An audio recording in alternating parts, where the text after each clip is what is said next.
this is just to plug Riverdale again. As Reed has said, 13 episodes for Riverdale. That is what we would like. But Please. so we might as well just move into like the Riverdale portion because we have 3 episodes to get through that we're probably going to end up hopping all around anyway because all of the story is connected. I will say my catch up was funny to me because I had seen the finale first and then watched it back. So now I understand why baby Anthony is grown in Riverdale. I remember watching it that night and I was like, this is the one reference Sabrina might not get right off the bat, but of course they had to throw big Anthony in there just to lead the viewer by the hand. So what did you think of the 2 episodes before the finale? I thought so. The Riverdale one with all the hopping through the multiverses, I thought that was fantastic. Tabitha and Jughead, I love them, but I also love when they're a part of figuring everything out. And so seeing like Cole Sprouse get to play the different Jugheads was fun. I really loved the Ethel moment at the end where she's just parading Jughead. And he's like, look, I had to call her. I had to save her. She's like, you are still in love with her and you messed it up. And I was like, oh, Riverdale Jug, it's okay. And I don't know if we necessarily needed to see the ancestors in colonial Riverdale, but I did like the twist that Percy's from Riverdale. See, I'm confused about that episode, and I've been waiting to talk about it because I didn't want to ask these questions, but I'm confused how there's 3 Jugheads. Like, why is there a bunker Jughead, and then why is there a Riverdale Jughead? And also, this is not related to that question, but it kind of is. Where did Ethel come from? I'm trying to cast my head back to Riverdale, and if I remember correctly, there was a Jughead narrator, but they needed a separate Jughead for the story. So they decided to have 2 versions of the character. I literally think it's as simple as that. I don't remember why Riverdale has 2 Jugheads. But they can be brought back to life in that universe, am I right? Didn't Archie kill narrator Jughead and then he came back to life? Meanwhile, other Jughead had to write for all of eternity in the bunker, which is why he's going a bit insane when we finally catch up with him because it wasn't all it was cracked up to be. And then that means now that real Jughead shows up, there are now 3 Jugheads. Crisis of Infinite Jugheads. Yes. I believe they actually used the term crisis once as well, and multiverse. Return to Riverdale was a great episode. And I remember me and Reed were so excited about it and we couldn't wait for you to see it. I'm glad you feel the same way. I still don't know why Ethel was in it. Remember she had something to do with was it the 100th episode when they talked about the universes colliding and they were going to collapse in on one another? Was she either responsible for it or she was trying to stop it? I can't remember, but that's why she's still in the know. I don't remember her being in this season before this. Oh, she was in, so she helped Riverdale Jug figure out what was going on. She had been working with Doyle. She'd been working with Doyle, but he was like a evil villain, and I think she's the one who took him out before he could take Jug out. And then, like in the science lab, they're both figuring out what's happening, and then so she explains to Jughead based on, I guess, some of the information that he'd already gathered what happened. So like she's the one who saved Riverdale because she's the one who came up with the plan, and then she at the end of that event, she and Jughead were both in the bunker. I believe at the end of that they were both in the bunker, but she gets to leave and he does not. So I guess she came down in this episode to check on him and found out he had screwed everything up. I love that Ethel's just always around, even though we don't see her. She's just always there somewhere. Yeah. I wonder what Riverdale Ethel is up to. Yes, I wonder what Riverdale Ethel is up to because I cannot remember the last time we saw her. I assume she's dead. Is she not dead? I have no idea. It's not the same Ethel? No, that's Riverdale Ethel. Oh, see, okay. Multiverse. Crisis of Infinite Ethels. I don't know. That's a Google for me then. I thought she had died. People die and come back all the time, so perhaps she's living her best life outside of the town. Which reminds me, I don't think this line was in the Riverdale episode, but in fact I think it's in the finale. But when Veronica's sitting on the couch and she goes, "I should have never moved here my sophomore year," I was like, "Girl, you grown." You came back to town. I know. I was like, you chose to return to this place. No, it threw me. I was like, you have not been here the entire, like you left, you went to New York City and then Like, you I'm came with back. her. I agree. I'm like, that's true, but also that's not the truth, Ellen. Yes. They forgot about the 5 years in between, didn't they? I guess so. That or just we just want to really make her entrenched in the town of Riverdale. I mean, which is fine, but a better line there would have been great for me. What else in Riverdale? I don't know. I really just did like all the time hopping, and I liked the way that they the effects for Jughead's portals. I thought it was really cool. Yeah, that came that to me felt like it came out of nowhere, and yet I totally went with it the whole way. The fact that Jughead can go from reading people's minds to opening portals to alternate dimensions, it's a bit of a hop, but like again with Riverdale, you don't need much. Yeah, it was nice. It was cool to be able to see him do that. And I feel like that they kind of went a long way to obviously Archie was the physical threat to Percival. Jughead was actually their secret weapon because he had all the like mental powers he could wield against Percival. And the fact that he didn't know about that one ultimately came back to bite him. So yeah, it was nice. It was nice to see Jughead get that because I feel like when the season started, he was the one who had lost his hearing, and everyone got superpowers, and Jughead got injured. So what was his superpower, and it ended up becoming probably the most powerful of them all. That's true. I mean, I guess we should have assumed that though, because if anyone is going to be elevated in a way, it's always Jughead on Riverdale. Not that I complain, but it is. Of course, he'd be among the most powerful, though not the most powerful out of the group. That designation belongs to Cheryl. Icon. That moment in the finale was Madeline just like killed it the whole episode. It was her episode. Mm-hmm. Oh, Our Scarlet Witch. Yes. I know. I've been dying to ask Michael what he thought about her Wanda moment. I was sitting watching it, and then I was like, hold on a minute, a witch all in red rising into the sky with power coming from her hands. I think, stop me if I've seen this one before. But no, I have to say, this isn't Marvel. I'm not expecting that level of effects. I don't expect like dark holes and crowns. But what I did love about it was that Cheryl got her moment, and I was totally on board. I feel like it was a full circle moment for Cheryl, because if you go back to season 1, the Blossoms were kind of treated like these rich outcasts in that they were there in the town, but everyone like shunned them. And even her friends were always careful and cautious of what Cheryl thought. They would try to exclude her from things and keep her out of it. So I think to me, that was probably the most poignant thing about the finale, was that they all needed her. They all came to Cheryl, and Cheryl was the one that ultimately saved the day. I would have liked if the finale sat with that a bit more, because Cheryl was going all Scarlet Witch with like 2 minutes left, so there was no time for aftermath. But what a moment that was. I know people are dragging it online because they're like, CW does Marvel, and obviously the effects don't compare. But seeing Cheryl get to have her Scarlet Witch moment, iconic, and I'm glad it was her out of all of them. I mean, it works for me. I'm not a Marvel fan, we know this, but it was clearly a reference. Like, there's no way around that wasn't a reference to Wanda. Like, it had to have been.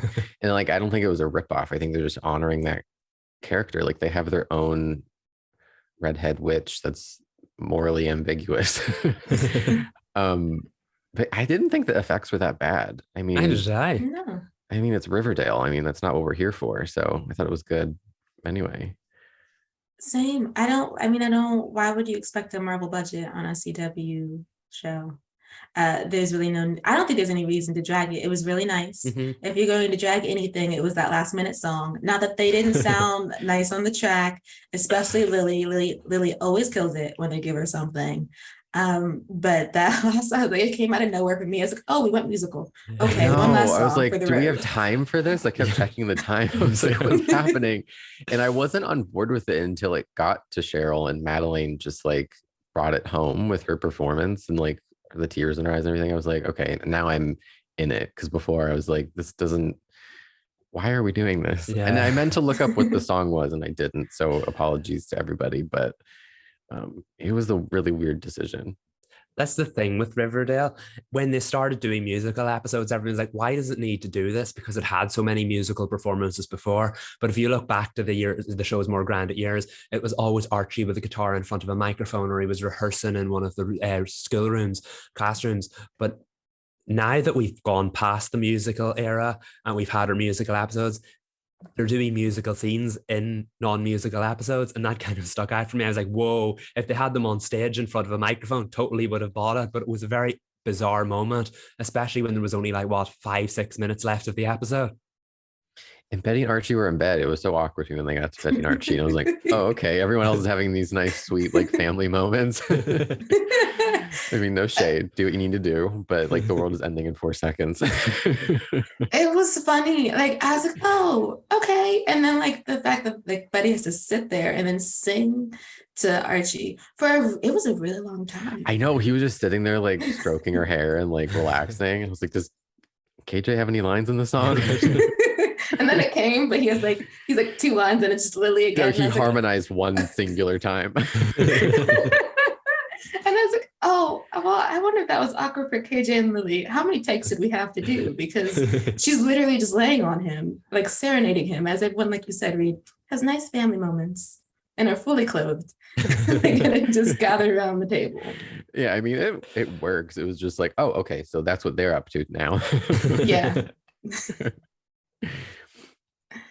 But speaking of Barchy, of course, there's the Barchy engagement, which I screamed about. I believe in like one of our chats, I was like, I don't think Betty's gonna say yes. I don't think she's in a place to say yes, but I hope that she proposes to him. And then I got it all in one episode. You did. Yeah. I mean, technically we weren't wrong. I had a feeling when they did the proposal scene and showed it in the trailer that it was going to be a no, but it was a pleasant surprise that they turned it around and then had it be a yes before the end of the episode. And regardless of whether you're Barchy, Bughead, whatever, I do really like the fact that they turned it into a story about what Betty wanted. And I'm so tired of Betty and her darkness. So it was really refreshing that by the end of the season, they had Betty choose the light. And if that's Archie for her, I'm on board with that. That's a character moment for me. But no, there's a character moment in general. It was just, it signified a lot of growth. And I'm not sure we had an awful lot of moments in the season leading up to that, because poor Betty was haunted by her darkness right from the get-go. But it paid off in the end. It was nice to see that, and it was nice that Archie is that light for her in that like endless darkness that Riverdale provides her. Also nice to see Drake again, even if it wasn't how we were hoping. But all in all, it paid off. Okay, 2 things. First, I also think that the whole engagement thing is a good character development moment for Archie, because he always acts on impulse. He's like, okay, the world is ending. I want to marry this girl right this second. And she's like, pump the brakes. You're not going to propose to me just because you're afraid that we're all going to die. Like, that's not how this is going to work. And I think the wheels started spinning in his head. I don't know how much of it stuck, because then he still got up and was like, I'm gonna make this happen. I was like, Archie, can you just like take a breath and realize what she's telling you? But I do like that he didn't have the control in that situation. He got to I don't know, learn a little bit that it doesn't always have to be like right this second, everything that I want right now. It can be like on Betty's terms, which was great. Also, Drake,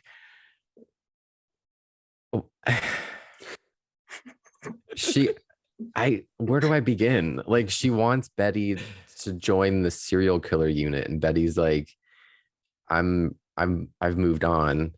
So I don't know why that was that an important moment for Betty to be like, I'm closing that chapter of my life and I'm not going to flirt with darkness anymore? Or is that like another tease that Drake is something more than she was? Do you know what I'm saying? I think I am hoping, because they've been final seasoned, that if Drake was supposed to be somehow tied to TBK in some fashion, being a serial killer herself, that we have deaded that and we just sent her on to the serial killer unit, and we've just closed off that storyline. It won't be expanded, even if they had plans to expand it. And instead, that moment between the two does allow Betty to grow past her the word I'm looking for, her tendency to go towards darkness, because darkness somehow ends up being easier for her than choosing to be in the light. And so in this case, she chose happiness. Like but I guess with the pressure of I only have so long to live, like why would you be like, yes, I'll join the serial killing unit? Like why would you keep making the same decisions? So it was nice that she pivoted away from what she would usually do. Like she's not gonna run, she's gonna stand here and decide her future, whether that's with Archie or it's not. And she chose it for it to be with Archie, but she still also could have just stayed in town to be with everybody, even if she hadn't said, will you marry me? But Betty hadn't even been doing her job for like a while. So how is she getting like a promotion? Like she just stopped working, right? Yeah, well, she's Betty Cooper. I just which is good. And I guess the greasing the wheels of knowing somebody, I would assume that Drake pulled some strings. Well, I'm hoping that was Drake's last scene and we were all reading too far into her character, because I can't, it wouldn't feel right in my spirit for TBK to be mentioned in the final season. Like we don't need that in a third season. Right. No, yeah, we said it's spelled from 5 to 6.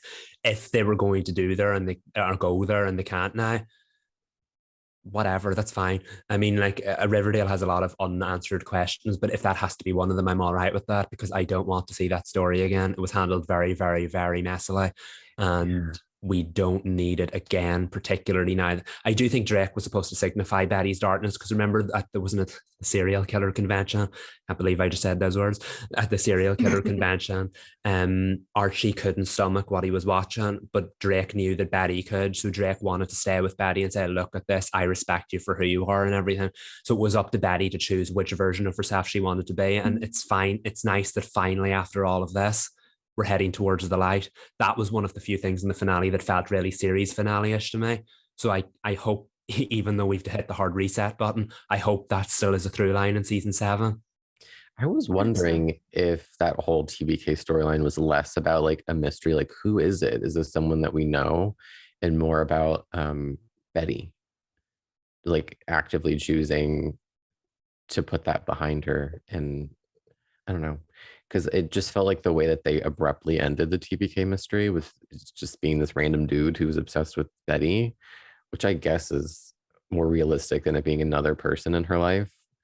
It just feels like that whole storyline, maybe the purpose wasn't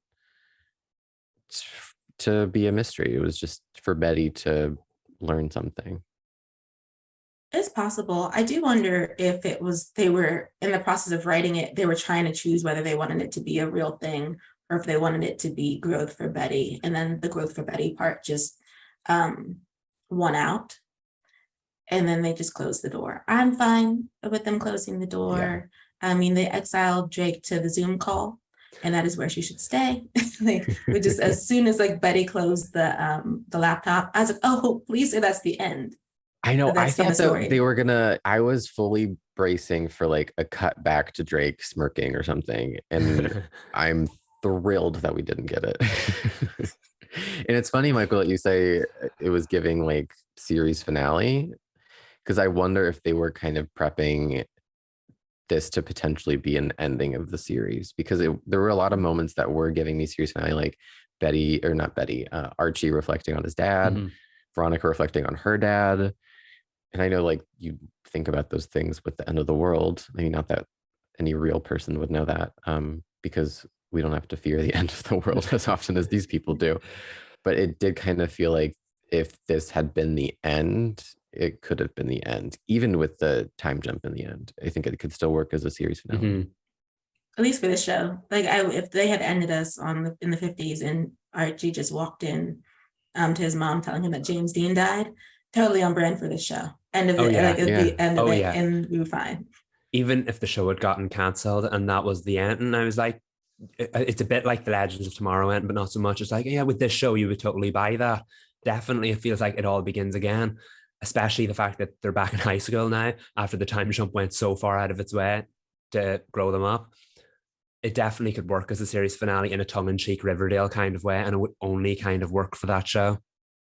I'm kind of glad that it's not, though, because I mean, I know we've been dragging the season all year, but I don't think the show, it would have been the best move for it to end with this huge supernatural season. I think we do need one last hurrah.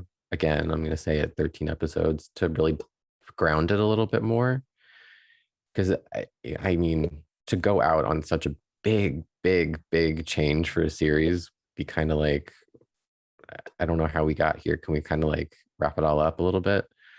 So in that sense, I am glad that this was not the end, as much as we're all ready for this to be over.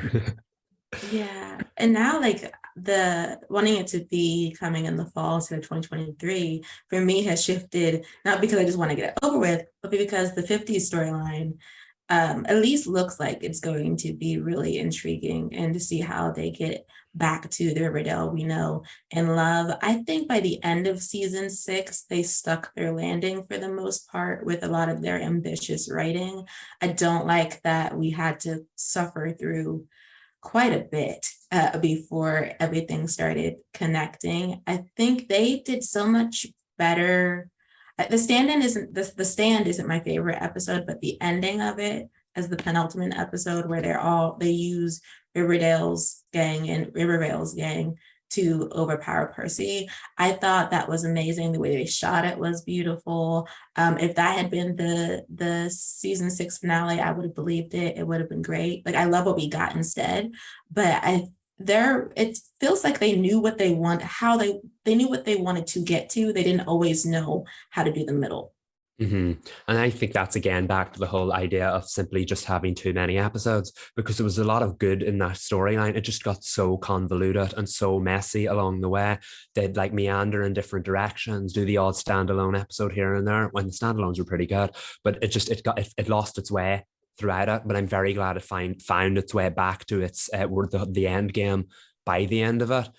There were some twists along the way that weren't necessary, but all in all, those last 3 episodes really raised the game. I'm not sure it's enough to raise season 6 out of last place for me, but all in all, they really raised the stakes, they raised the intensity, and more importantly, they raised the standard of the season for me. I'm fully expecting to rewatch the season. And as I've said before, I think just to you guys, like, I think I'm going to like season 6 more, especially now knowing where we ended up. But that's the thing too with these longer seasons, is that the big thing doesn't always have to happen at the end. Yeah. Like, they could have done this sooner and not like meandered with like town hall meetings that did nothing. That's true. Also, as a villain, Percy was not my favorite. The actor was giving it his all, but he just didn't seem like a villain that should have been around for the whole season. No. They felt very convoluted at times. Even his ending, which I did enjoy, him getting tossed over to Mr. Cypher, by Tabitha. But I was like, sir, if we had cut your arc down by 5 episodes, perhaps the story would have been better. You know what I hate though? This is a trope that I cannot stand in television shows, where they're like explaining like the mystery, or like they're answering the questions. And there's at one point when Alice is doing her interview with Percival where she asks a loaded question and he goes, "Not yet, all will be revealed in time." And I'm like, that's the line in any show that as soon as I hear it, I want to throw something against the wall. It drives me insane. Like, don't say that. Just do it. And the funny thing about that episode is we finally got the answers we needed.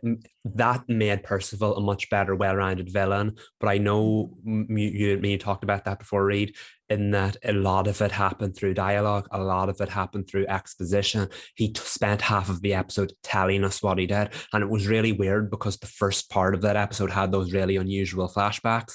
And again, you can say on one hand that they weren't necessary because we literally had one scene and then there was no more. So it's like they wanted to have their cake and eat it almost. They opened with a flashback and then wasted the rest of the episode telling us what happened instead of giving us more visuals. Of course, we did get to see some of them, but it just felt like an awful lot was through dialogue.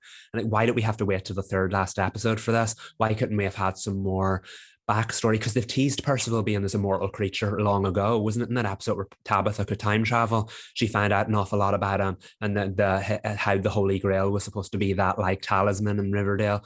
And like, a lot of that stuff came up earlier and then was dropped. So for it to come so late in the game kind of did a disservice to it, because it was a really good story. It just took an awful long time getting it out. We could have seen more things from his point of view. Like, he was in most of the episodes. Like, we could have spent a little bit more time with him learning about his backstory, instead of him just being mysterious and everyone being like, we don't know what he wants. And then we find out 3 episodes to the end of the season. I don't know that. I mean, I guess you learn as you go on these kinds of shows. And I wish we would have known his motivations sooner. Um, but yeah. I feel the same, especially because the motivation seems to, some of the plot would shift to fit what they needed to do next. So like I feel like we waited so long to hear about his story because we needed the twist that he's actually from Riverdale. But you could have seeded his story before us finding out that he's from Riverdale well throughout the season, since we already knew he was old. And then there's the one point that did like bother me a bit was like the back and forth about Pops and Pops being the site of the battle, but they were told that it's not the actual diner he's concerned with, it's the land. So why did you need to, like, why did they have to have that whole sequence where they put Pops back together? If it's the land, it doesn't matter if all the seats are in the diner. Right. Yeah. I didn't really get that either, because it felt like they pivoted and flipped back and forth over that. They said how Pops would stop him from building his train because of the ghosts that were in Pops. And then it wasn't Pops all along, it was the land he needed. Like, so where did the ghosts come in? What was the point in that story? It definitely felt like they flipped back and forth over that. See, Yeah. when they were explaining all this, I was like, oh, okay, I'm with you. And now that we're talking about it, I'm like, maybe I wasn't as maybe it didn't make as much sense as I thought. I think they just were trying different ways to get to their end game. And then they would cut off lines that didn't work. So the ghosts even appear in the stand as well, but they do nothing but stand there. Mm-hmm. And then we don't return to them. Like we have no last moments with these ghosts. By the end of season 6, I'm pretty sure they're just there when Jughead's having his great last stand, and then we don't see them. They're gone. I think a lot of the issues, again, to go back to it, was the fact that we didn't get to see things from Percival's perspective. So the only time they could actually use their villain, it was for we're going to beat Percival, cut to Percival, I know what they're planning, insert evil laugh here. And literally it was the same rinse and repeat over and over again. Percival came across like a very cartoon villain, and I love cartoons, I don't mean that in that sense. He came across like a very one-dimensional villain, even though he had that wealth of backstory under him. So I feel the fact that they left it right to the end to tell us that hindered the season a great deal, because when there were stories about how the ghosts were going to stop his train, why was he building the train, you never really understood why he was doing it until the third last episode. And even now, knowing, I'm sure watching it back, maybe you'll be able to put the pieces together. This show was written for television on a weekly basis. So if the first watch of it doesn't make sense, if the first watch of it reduces your villain to a cardboard cutout, mission failed, if you know what I mean. Mm-hmm. And my question now is, how much of what we watched will actually matter in season 7 when they get back to the current timeline? Like, we know that no one has powers besides Cheryl now. Did hers go away when she defeated the comet? Like, what's going to happen once they all kind of snap out of their 50s days? Mm-hmm. That's my question going into the final season. It's interesting that only Jughead knows what happened. I mean, of course, only Jughead knows what happened. I mean, that he's always our through line into the next part. But I do wonder how they're going to shape the story around him trying to get everybody to realize what's going on, unless he doesn't want to. I assume he's going to focus on Tabitha, one, because he's in love with her, but two, because she was cryokinetic. And since Roberto did say everyone's going to have an understanding of some kind of their emotional connections, even if they don't know why those connections exist, that those two would sort of be our beginning of how we get back as they try to bring everyone onto their side. But it's really up in the air right now. I mean, we're crying about James Dean. So I wonder if we're going to get like a moment, like once the couple start to get back together, like if we're going to get like, if Betty and Archie kiss, and when they kiss, they're going to get like a flash of a memory of like the present. And they're gonna be like, well, what was that? Or because you're right. He did say something about like, they're going to have like those emotional, they're going to know but not know, and they'll have like that emotional memory maybe. So that's what I'm kind of thinking, but I don't know if it'll be that easy. And what's I'm also sure it'll be much more complicated knowing the show. without a doubt, especially if they've more episodes to play with. I am not manifesting that, by the way. But the thing that's interesting about Jughead being the one to remember is they're back in high school. Things are like they were in season 1, and they did that very weird thing a few episodes ago where he started like having those like memories of his feelings for Betty, even though they've been very clear that Betty's moved on. So I wonder now that we're going to a very nostalgic final season, will they play with that one more time before giving us the final who's the end game, Barchy or Bughead, if you know what I mean? I regardless of what way it goes, I do feel that they will feel the pressure to pay tribute to all of the couples since this is the final season. I think they'll feel pressure to pay tribute to a lot of the previous show since this is the final season. And I am going to brag, I did call it that the final shot of season 6 would be Archie putting back on his Letterman jacket with his old classic hairstyle, and that's exactly what we've got. I didn't call it. I didn't call the time jump, but I did call that. This show is all about nostalgia, and it has one last chance to dive deep into that pool of nostalgia more so than it ever has, and I think that will be beautiful. I just hope it pays tribute to all of the show that came before, and by all of the show that came before I mostly mean season 1, because this is a chance to end how it started, and I would really like to see something more in the vein of season 1 as we go on. Wait, I have a question, because one of the things that I really want to know is why Betty was crying when Archie looked across and saw her in her window. But did she had her ponytail, right? Yeah, she did. I think, yeah. So we got one season of Bob Betty. Yeah. Oh, Lily, I'm sorry. The headaches are back. Unless it's a wig, unless they go with the wig right. Oh no, I'm hoping it's just like a ponytail and they put extensions in the back. Yeah, it makes sense. I do think there'll be a lot of old looks. I know that interview that Roberto talked about how Cole Sprouse said he'd never wear the beanie again, but he's absolutely down to wear the crown. So we're definitely going to get classic comic Jughead, but I am excited to see what some of the other characters look like, because Riverdale's leaned into the whole throwback nostalgia comic looks before. They did it in the 100th episode recently. So will they just go for the predictable looks, or will characters look totally different? I'm also really excited about the fact that we may have Molly Ringwald more often. I hope she's a regular for the final season. I really do. Yeah, me too. I was so excited when she just like randomly popped up, and I was like, "Oh, Molly, please stick around." I would love that. I think Archie needs that. Archie, yeah, he needs to have a parent, and that's another thing we were talking about. I don't want to get too deep into it because it could be a headache. But what the parameters and the rules are now that they're back in time, like they made that comment about before Jason's death, is that just like a literal, like on the timeline they're back to before Jason was dead, or is he going to be alive? Because then that brings up a lot of questions about which characters could be in this weird 50s time reversal, time rewind. I think he's going to be alive. And I say that because if they're going to do it, they're back to the comics, then you need to have Jason Blossom with Sarah Blossom in a very sort of cute twinsy thing that they do down the hallway. Like, that doesn't mean he'll stay alive.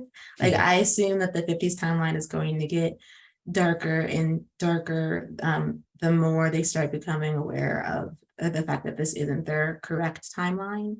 But we'll start very sweet and innocent. To answer your question about what Betty's crying about, I think that's a giant poster of James Dean on her wall, so I believe she's crying over James Dean, and that's what Alice is. Oh, I thought Alice was like giving for. Archie a dirty look, but he did. I mean, she did, but yeah. Maybe it's just like, stop looking at my daughter's room.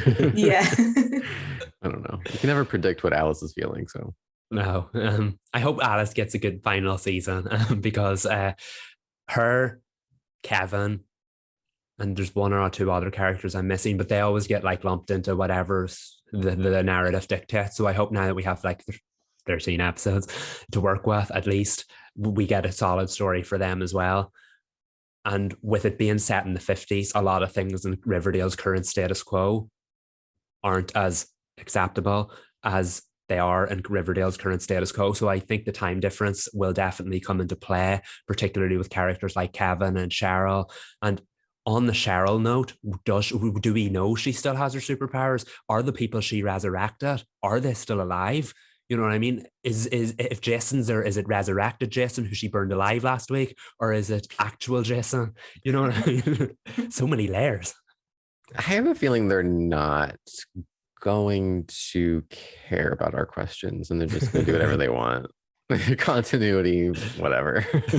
Roberto did say that it'll have continuity, and we'll see what that even means. I'm assuming, so I'm just gonna get into a ship conversation. I'm assuming that all the three big ships that were in the finale with Betty and Archie getting engaged, Tabitha and Jughead spending their entire life together in Pops, which, by the way, beautiful sequence. Oh my It was goodness. cute. It was really Absolutely cute. Amazing. gorgeous. And then the road back to Choney was built between they felt what their ancestors were doing that night. They're like, I don't remember things. Like, you clearly remember something that happened. Right. And then, of course, the flashes back to Tony when Cheryl was stopping the comet. So we're going back there. Roberta did say that he talked a lot about Choney and a lot about Moose and Kevin, because they are going to navigate actual 50s issues for the LGBTQ characters. And he didn't bring up race, but I'm assuming it's going to be there because you have, is it 2 interracial relationships? Yes, if you count Choney. If they're doing the road back to Choney, then yes. I don't know where that places Fangs, though. Not that the show cares that much about Fangs and Tony, because it's not that well built, and they keep having her be Cheryl's soulmate. So I assume somewhere in the 50s timeline we'll deal with the Fangs issue. Perhaps he'll still be baby Anthony's father, and then we'll circle back to Choney. The bughead of it all, though, I do need my Barchies to brace, not necessarily for an endgame, but because besides the comics, when Percival's going into Jughead's mindscape, there's a giant picture of Betty, high school Betty, right on the wall. You can see Tabitha on the left side, but she's kind of blurry, but you can see Betty. She's in full focus. So I was like, oh no, they did this twice, which means it's definitely coming back in the high school era. That might be Jughead learning to move forward, but they also had Tabitha standing there when Ethel was berating Riverdale Jughead for calling Betty, because he's still in love with Betty. And Tabitha and Jughead didn't talk about it. And I was like, that's strike number 3. We're going back in the final season. They're doing it. I could see some tug of war, definitely. Yes. But it has to be Barchy, right? Because they're engaged. And wasn't it always in when he was imagining his life? Wasn't it always Betty? Didn't he have a memory of his wedding or something? Or he saw his wedding? Was it Betty? That was Veronica. Oh, that's why the Barchies were upset about his line in the Riverdale event, where he said, my dad would be so happy to know that I'm marrying you, Betty. And they were like, your dad was in the dream with you when you were marrying Veronica, but now all of a sudden it was Betty. And I was like, that was season 1 though, and they like to move away from things. But I think we're in some capacity going back to Bughead, even if it's just a little bit, or if it's just Jughead dealing with his own feelings. It's really funny that you should say that, because remember my comment way back when we were all much younger, and when I said that Barchy happened in the 3rd quarter, and usually when that happens, there's a switch or there's a pivot back in the 4th quarter, and now we can confirm that this is the 4th quarter of Riverdale. We're about to head into the final chapter. So yes, I do agree that before the story ends, we will see Bughead tied up once and for all, whether that means endgame or whether that just means a moment of weakness. But then when the Jabitha moment happened in the finale, I was like, there's no way they can move away from this, right? Well, I mean, now they've pulled the Barry Allen and completely reset the timeline, so they can move away from it if they want. But it's the board is wiped clean now. The slate is wiped clean. They can do whatever they want and come up with a logical way of explaining it. But it's interesting. I didn't peg the Betty poster. I didn't see that. So I don't know. As a fan of basically everything Riverdale does as far as couples goes, I get convinced one way or another. So I'm excited to see what direction they go. I don't think they can wrap it up without at least dealing with Bughead once more, especially since Jughead had that moment where he remembered all those feelings and needed Tabitha to come home so that he could cleanse his mind off them. But I feel like the board's wiped clean and it's wide open now to go anywhere. I'd be excited to see more Bughead, because at the end of the day, we're going back to high school. It's back to the beginning. You can't go back to the beginning without dealing with that. But I also have no idea how it's going to end now, because I can't see past that Jughead and Tabitha moment in the finale. it gave Endgame. Like it just, or like if they go back to their regular timeline, how do you not talk about that if you end up back with Betty? Like I just don't. You would feel like his motivation is to get back with Tabitha since they spent their whole life together. I mean, we saw the babies, and then like it was very adorable. So I think they do have to at least pay attention to their ships, even with the board being wiped clean, especially because earlier.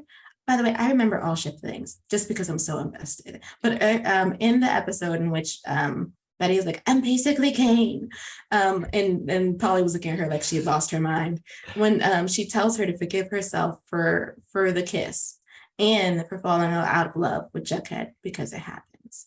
And I was like, oh, that's lovely. I do think Betty's out of love with Jughead. I don't think Jughead's all the way out of love with Betty. I do think he really, really loves Tabitha, though. Like, I don't want to disrespect the Tabitha and Jughead relationship at all. I just don't think he's let go of that first love the way he needs to. Yeah, I don't know what I'm thinking. I don't know if I care. Now that I'm really thinking about it, I'm like, I don't know. Do I need to see them get closure? I mean, maybe, but I'm like, it feels like everyone's moved on except for Veronica a little bit, which is like curious to me because it's like it came out of nowhere. Yeah, and it would be so much easier to follow. I agree with everything Sabrina said, but I feel like we had to talk about it before we reached that point. This show does not make it easy to follow storylines because of the way it consistently pockets characters off in different groups when it's done with them. So like Veronica can go for 10 weeks without thinking about Archie, and then suddenly she can't think about anything but Archie because that's what the story dictates.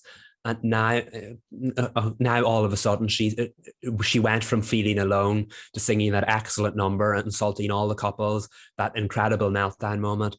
Now, like 3 weeks later, and suddenly she's like, yes, I can get you a ring for Betty, Archie. Let me go find it. No, but didn't she like roll her eyes? Her face was like, I can't believe this man asked she me wasn't, this, so let's go get she this wasn't ring. thrilled.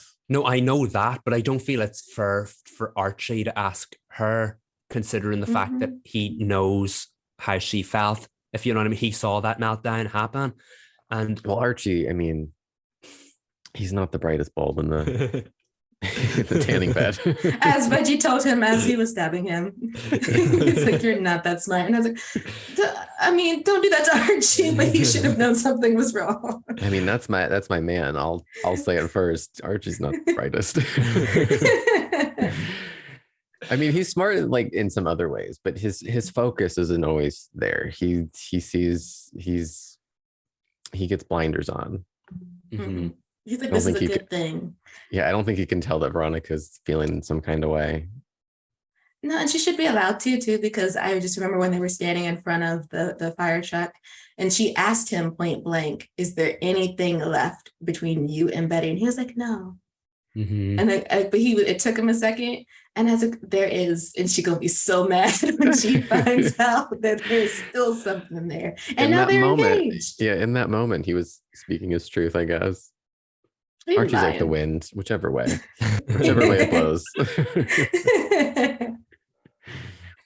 Oh, there is one Barchy moment I want though in the 50s thing, which is so like, I'm not even a Barchy fan, but if we're going to do homages to the first season, I do want the first time he sees her is to be when he and Betty are in the diner, but they play a 50s song and she comes through down the aisle in whatever 50s attire she's in, and they play some really nice song. I want that. Like everyone deserves to see that. Wasn't she wearing a cape the first time? Yes. Oh, I miss season 1. Oh, the aesthetic was always so good. Not that it's not good now, but they really did a lot. They did. That's why I hope the final season can do a lot again, because obviously Riverdale's always had that like golden age nostalgic look about it, but it's lost it a little over the years, especially after the time jump. Now they have a chance to really get back to basics for the final season, and I hope a lot of that's down to the look as well.